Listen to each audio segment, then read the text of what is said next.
Google says the sunset's supposed to look pretty lit today. And Yeah, I was just wondering if you wanted to go take some photos in town.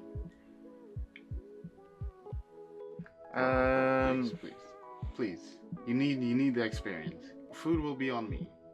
I bet. See you down in 10.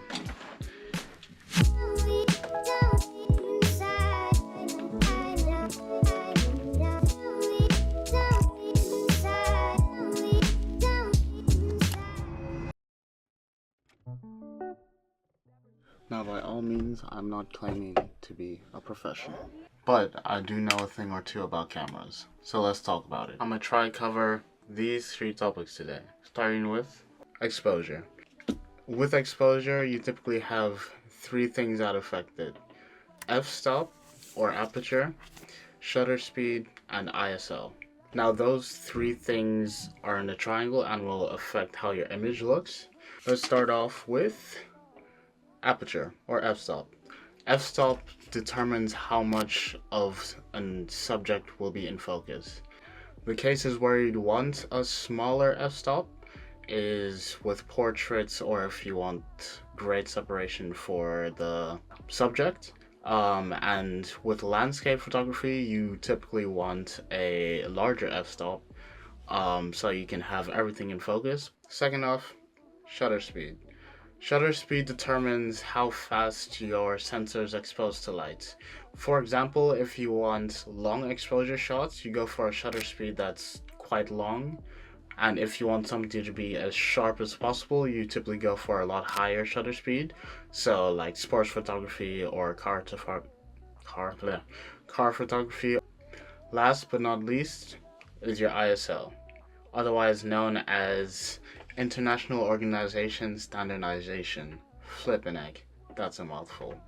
That digitally increases the image brightness of your sensor, and typically is the last thing you want to adjust because it introduces grain. So during the day, typically you want a ISO no more than 200.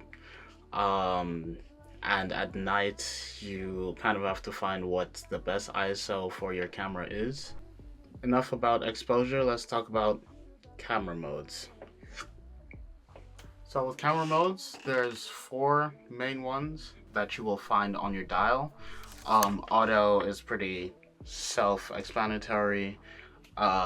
You kind of just let the camera decide what it thinks fits best. Then typically you will graduate to aperture priority.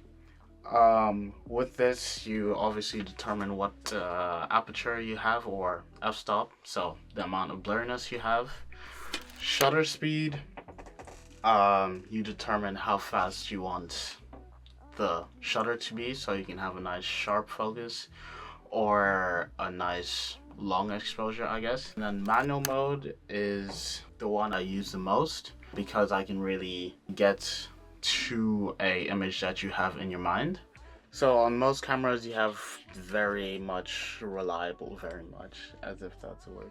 You have a very reliable, autofocus. I know for the Sony and Canon, they are renowned for beautiful focus. But yeah, you have different modes in autofocus. Wide obviously goes all over the whole sensor. Center fixed is very much just center, and zone, you can set a zone, I think it's like a 16:9 through like the middle. And then you have spot, which you can have in 3 different sizes: small, medium, large, and that you can move around depending on what camera you have. Normally I just leave my focus on just autofocus wide. The only downside about autofocus is when it starts to get dark, then it tends to focus hunt a lot, and that is when it's trying to decide on what to focus on, and that's when you're best using manual focus. Speaking of manual focus means obviously you need to control everything that you want in focus.